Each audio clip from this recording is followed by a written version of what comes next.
Welcome to VVB9 news channel. Vallapurapu వారి మానస పుత్రిక VVB9 news channel. నాయి బ్రాహ్మణ ఎంప్లాయీస్ వెల్ఫేర్ సర్వీస్ వారి ఆధ్వర్యంలో గుంటూరులో వైభవంగా నాయి బ్రాహ్మణ ఆత్మీయ సమావేశం.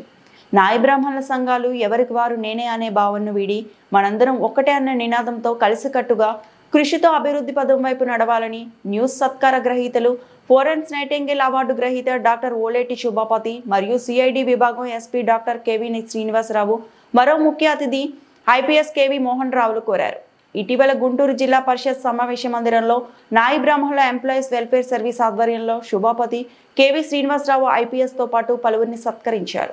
ఈ సందర్భంగా శుభపతి మాట్లాడుతూ నాయి బ్రాహ్మణులు అన్ని రంగాల్లో అందవేసిన చేయి అని, అందుకు ఉదాహరణ నేనే అని ఆమె చెప్పారు. నూతిలో పడ్డ కప్పలాగా ఉన్న నన్ను మా మేనమామ ఉన్నత చదువులు చదివించి ఆశయాలు నెరవేర్చుకునేందుకు చక్కటి ప్రణాళికలను ఏర్పాటు చేసి నాకు సహకరించారని ఆమె గర్వంగా తెలిపారు. వారు అందించిన చేయూత నా కృషి నేడు రాష్ట్రపతి అవార్డు అందుకోవడానికి చాలా దోహదపడిందని, నాయి బ్రాహ్మణుల ముద్దుబిడ్డగా ఈ రోజు మీ అందరి ముందు సగర్వంగా నిలబడడానికి నాకు ఆ భగవంతుడు ఈ అవకాశం కల్పించాడు అని ఆమె గద్యత స్వరంతో అన్నారు. అందుకే ఉన్నత చదువులు చదువుకొని ఉన్నత స్థానంలో ఎదుగుతూ ఈ రోజు సమాజంలో నాయి బ్రాహ్మణులు అంటే సభాష్ అనే స్థాయికి ఎదిగిన మన కులం సభ్యులను కూడా ఎదిగేందుకు ఎవరికి తోచిన సలహాలు సూచనలు అందిస్తూ వారిని కూడా ఈ సమాజంలో గౌరవప్రదంగా ఉండేలా మనమందరం కృషి చేద్దామని ఆమె మాట్లాడారు. వారి మాటల్లో మరికొన్ని విషయాలు విందాం.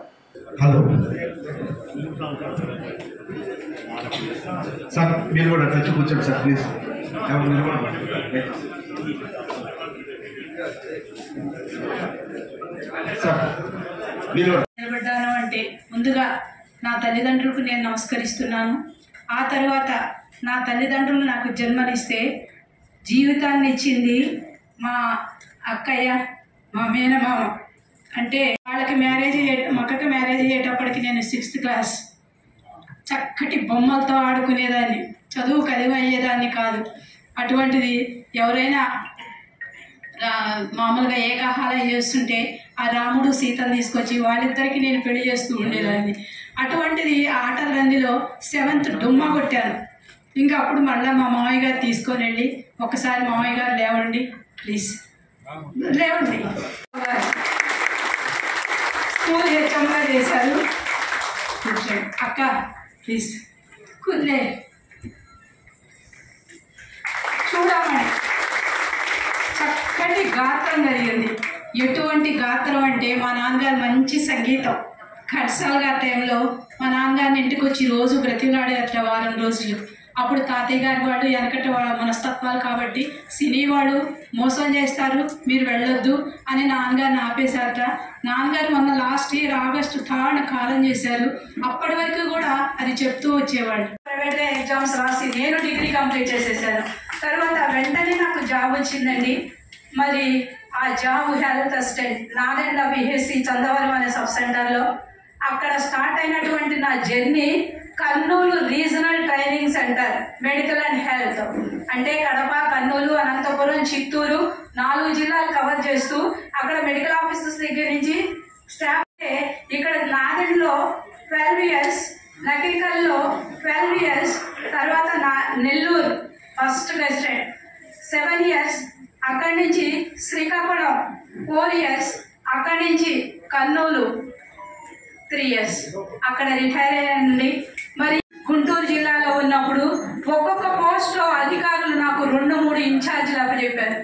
అన్నీ కూడా కష్టాన్ని కూడా ఇష్టంగా మార్చుకొని నేను వర్క్ చేశాను. జీవితంలో ఉద్యోగం ఒక భాగం అంటారు, కానీ నా జీవితమే ఉద్యోగంగా మారిపోయింది. అది పగల లేదు, రాత్రి లేదు. మెడికల్ అండ్ హెల్త్ అంటే చూడండి అమ్మా, ఆ ఏరియాలో ఎపిడమిక్ వచ్చింది, ఈ ఏరియాలో ఎండమిక్ వచ్చింది, ఆ ఏరియాలో స్పోరడిక్ వచ్చింది, మీరు అక్కడ అటెండ్ అవ్వండి గారు. అదేవిధంగా అధికారులు అంతా DMHO అందరూ కూడా నాకు ఎయిడ్స్ ప్రివెన్షన్ ఎడ్యుకేషన్ ప్రోగ్రాంలో స్టేట్ రిసోర్స్ పర్సన్. నేను స్కూల్స్ అన్నిటికీ వెళ్ళి నేను క్లాసెస్ చెప్పేదాన్ని. అది చూసి కలెక్టర్ గారు ఇక్కడ మరి DMHO, DRDA PD గారు, SC కార్పొరేషన్ PD గారు వీళ్ళంతా నన్ను కోర్ ట్రైనర్గా సెలెక్ట్ చేసి ఢిల్లీ పంపించి 5 సంవత్సరాలు అన్ని డిపార్ట్మెంట్స్కి నా చేత క్లాసెస్ చెప్పించారండి HIV/AIDS మీద. వాళ్ళలో RFPPM డాక్టర్స్ మన గుంటూరు జిల్లాలో వాళ్ళందరూ చాలా మంది మన నాయ బ్రాహ్మణులు. అమ్మ మేము మీ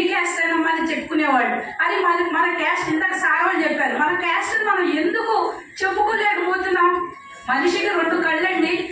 మనకి మన నాయబ్రాహ్మణ కులానికి సంగీతం ఒక కళ, వైద్యం రెండో కళ్ళు. కాబట్టి మన ఈ 2 కళ్ళు మనల్ని ఎంతో గౌరవప్రదంగా మనల్ని నిలబెడుతున్నాయి. నేను చాలా చోట్ల ఎన్ని జిల్లాలను చూసి క్యాస్ట్ని దాచిపెట్టుకొని మేము నాయుడువి, మేము చౌదరీస్వి అని ఎందుకు చెప్పుకోవాల్సి వస్తుంది? చెప్పుకోవాల్సిన కలసి రండి, కదలి రండి మీరందరూ ముందుకు, ఈ నేలపైన నిర్మిద్దాం అమరావతిని, భావితరాలకు వేసేద్దాం బంగారు బాటను.